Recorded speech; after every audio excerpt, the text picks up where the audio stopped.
সকলে কেমন আছেন? আশা করি ভালো আছেন। আমি আজকে রান্না করছি ইলিশ মাছ, কাঁচামরিচ আর কালো জিরে ফোড়ন দিয়ে একদম পাতলা পাতলা ঝোল হবে, কম তেল এবং কম মশলায়। চলেন রান্নাটা দেখি। এই যে আমি ইলিশ মাছটা আগেই কেটে ধুয়ে নিয়েছি। আমি এখন এখানে শুধু হলুদ আর লবণটা দিব। আমি 4 পিস রান্না করছি। মাছটা আমি ভেজে রান্না করব। অনেকে না ভেজেও রান্না করে, না ভেজেও রান্না করা যায়, ভেজেও রান্না করা যায়। ভাজলে হয় কি একটু ফ্লেভারটা অনেক ভালো আসে। আমি প্রথমে লবণ দিয়ে দিচ্ছি, লবণ আর পরিমাণ মতো হলুদ। ইলিশ মাছটা বেশি হলুদ দেওয়ার দরকার হয় না। আমি এখন এটা ভালো করে একটু মাখিয়ে নেব।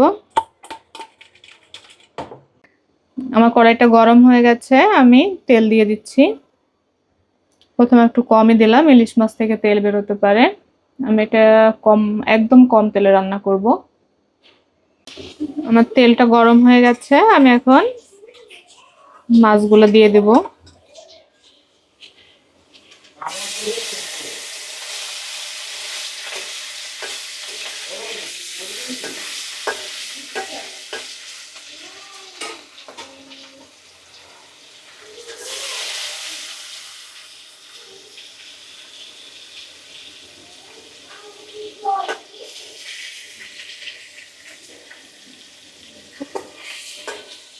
আমি এইভাবে মাছগুলো ভেজে নেব।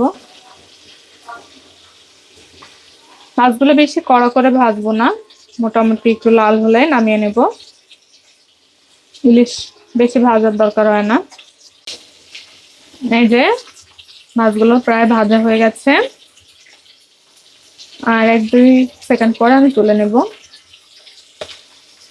দেখেই বুঝতে পারছেন আমি তেল কম দিয়েছিলাম, অনেক তেল বের হয়েছে মাছ থেকে। আমি এই তেলে রান্নাটা কমপ্লিট করে ফেলবো।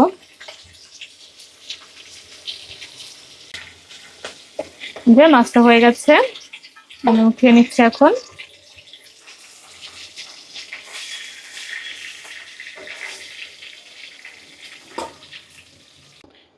আমি এখন কয়েকটা কালো জিরে দিয়ে দিচ্ছি।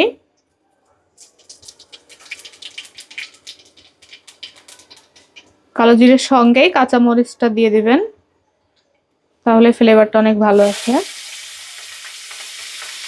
একটু নাড়াচাড়া দিয়ে ভেজে নেব।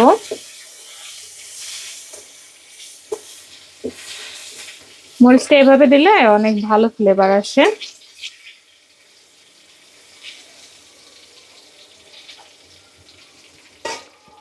আমি এখন দিয়ে দিচ্ছি জিরে বাটা। এটা একদম কাঁচা জিরে, ওটা বেটে নিয়েছি।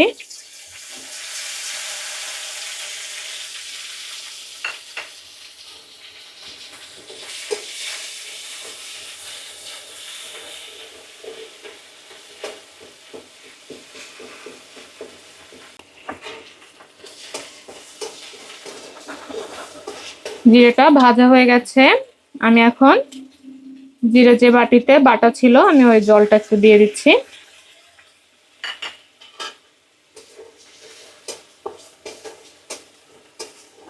এখন আমি দিয়ে দেব হলুদ আর লবণ।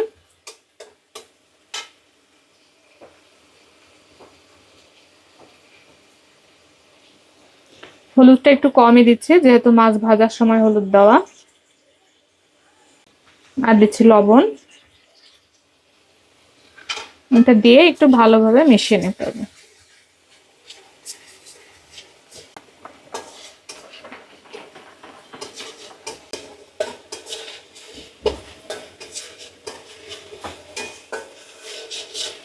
আমার এটা একদম কষানো হয়ে গেছে। আমি এখানে আরেকটা মশলা দিচ্ছি। এটা দেখে বুঝতে পারছেন, এটা সরিষা বাটা। এখানে বেশি না, অল্প পরিমাণে একটু সরিষা দিলেই হবে স্বাদের জন্য। আমি অল্পই সরিষা দিয়েছি। এভাবে রান্না করলে অনেক মজা হয়। এটা পাতলা হবে তো ঝোল। শুধু আপনারা সরিষা না দিয়েও রান্না করতে পারেন, শুধু দিবেন মানে জিরা বাটাটা। যে আমার মশলাটা হয়ে গেছে একদম। আমি এখন পরিমাণ মতো যার যার মতো জল দিবেন। আমরা আজকে একটু রান্না করব পাতলাই, এটা আমি একটু জল বেশি দেবো, এটা একদম পাতলা ঝোল হবে।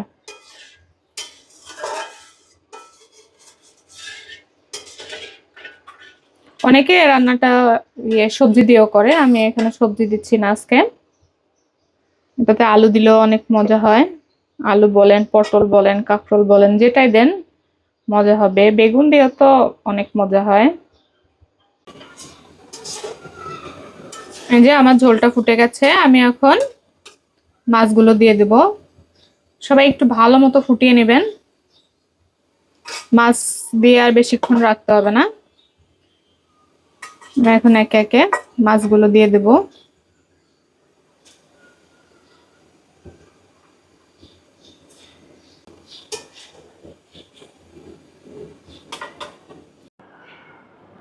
এই যে আমাদের মাছটা একদম ফুটে গেছে, এখন দেখেন একদম পাতলা পাতলা ঝোল রেখেছি।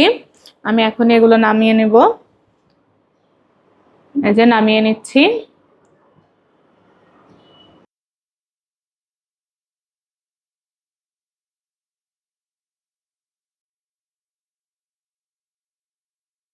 এই যে আমার মাছটা রান্না শেষ। ইলিশ মাছ এভাবে রান্না করলে অনেক মজা হয়, ইলিশ মাছ যেভাবে রান্না করেন মজাই হবে। তবে এখন গরম অনেক, এরকম পাতলা ঝোলও মজা লাগে। সবাই একটু চেষ্টা করবেন আর লাইক কমেন্টস করবেন, কেমন হলো রান্নাটা জানাবেন।